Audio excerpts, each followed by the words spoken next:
it's Hannah and today I have a crochet tutorial for you. I was recently asked on my live stream if I could do a crochet doily tutorial, and I don't want to because doilies take hours and hours and hours to make. So I've compromised and have made crochet coasters instead because they're cute and they're dinky, and there's 6 of them. I'm not going to hold all 6. Well, maybe I am.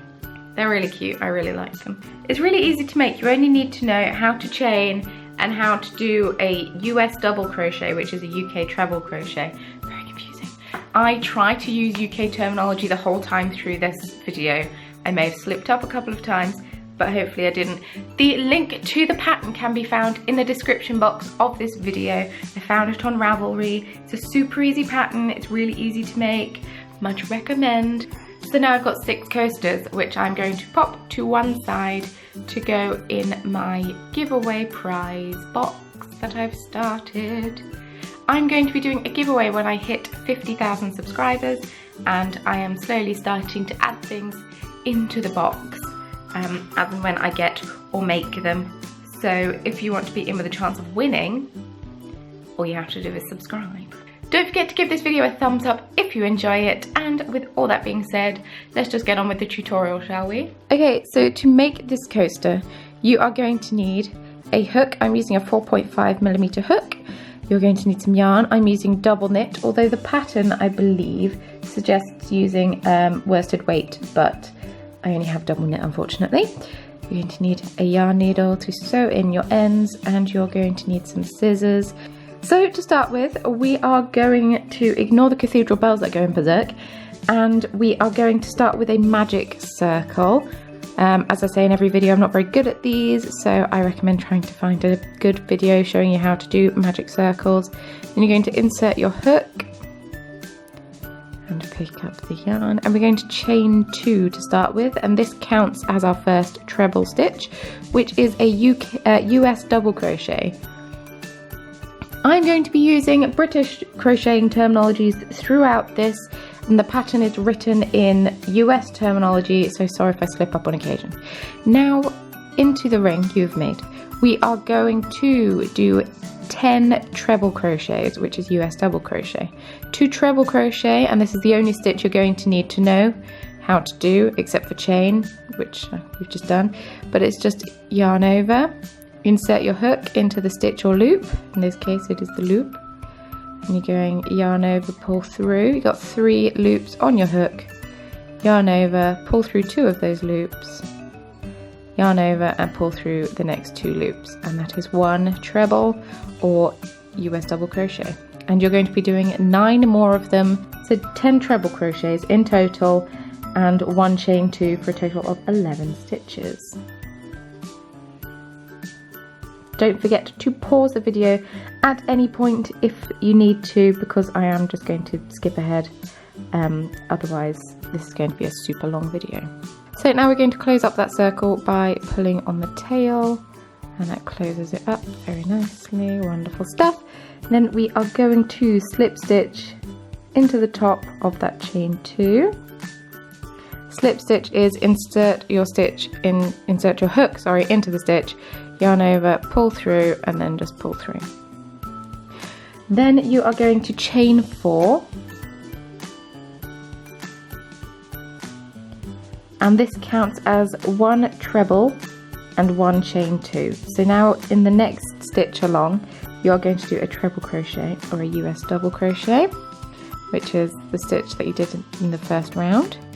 Then you're going to chain 2, so yarn over, pull through, yarn over, pull through, and then treble into the very next stitch. And you're going to do this the whole way around. So you should have a total of 11 trebles and 11 chain 2s, counting this first chain 4 as that, as a stitch. Yes, yes, good.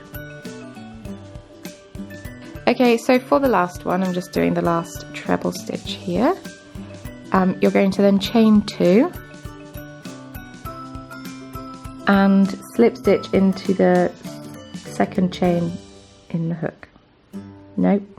Second chain in this chain 4. Words. Clearly I struggle sometimes. like so. And finishes that off quite nicely. And then for the next round, what you're going to do is you're going to chain 2. This once again counts as a treble. And then you're going to do 2 trebles into the chain 2 space.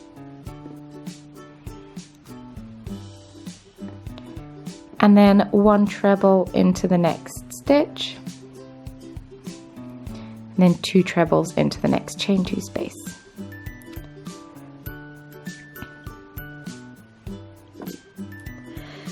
And then you're going to do 1 treble into the next stitch, and you're just going to keep repeating that all the way around.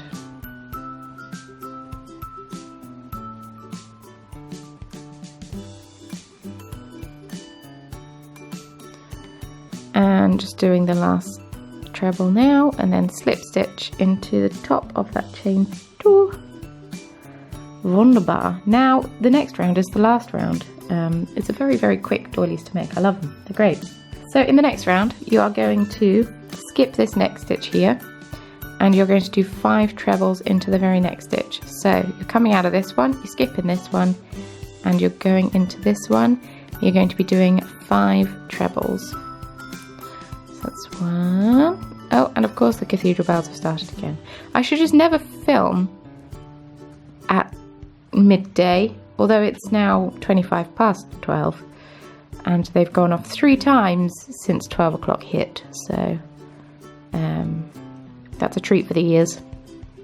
Okay, so you've done your 5, you've got a nice little beginning of a petal. You're going to skip this next stitch, so you've done that in this stitch, you're skipping this stitch, and you're going to go into this stitch and you're going to slip stitch. I said stitch too much. So then skip the next stitch and 5 trebles in there, and you're just going to keep repeating that little segment. So 5 trebles into 1 stitch, skip a stitch, slip stitch, skip a stitch, 5 trebles into the next stitch.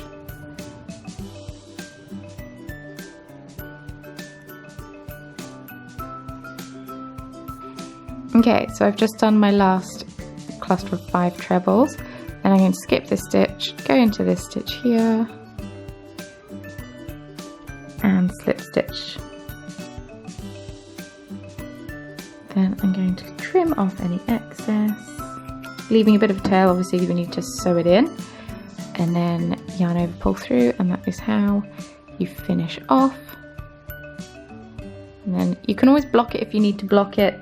I tend to not block things because I'm a terrible human being and I can't be bothered to get the ironing board and the iron out and find my pins, and I'm just quite lazy.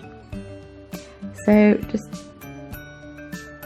sew in your tails, trim off the excess, block it if you'd like to, and then it's ready to use. Thank you very much for watching this video. I hope that you enjoyed it and that you've learned something from it. I can't wait to see all of the doilies that you make, or coasters I suppose, and they're perfect for summer and spring because they're like little flowers and it's really cute. And yes, if you did enjoy this video, it would mean a lot to me if you gave it a big old thumbs up.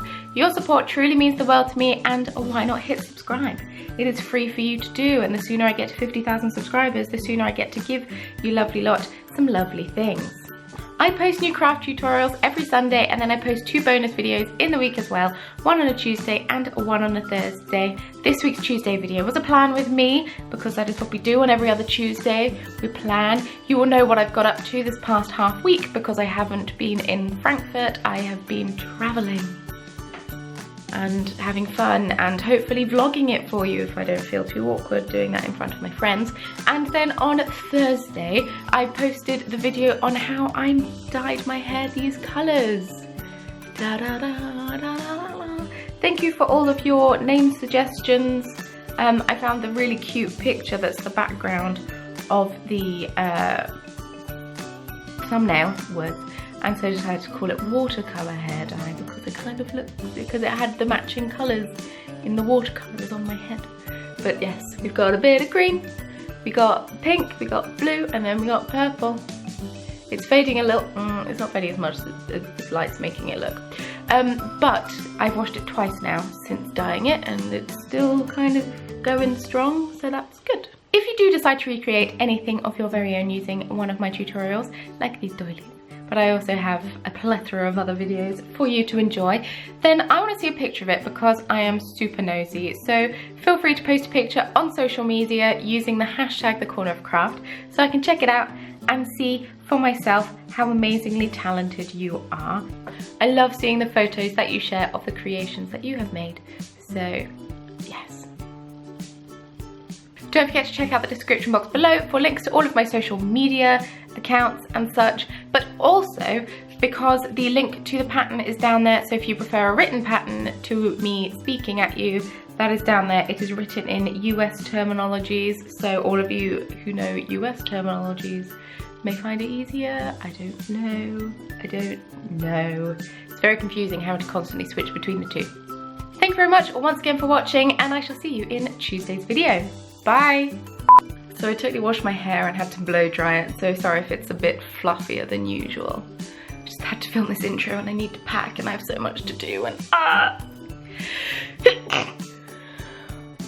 I love seeing the videos, no, photos, words, the description box, yeah. Thank you very much once again for watching. What are you doing? So long to make, I didn't...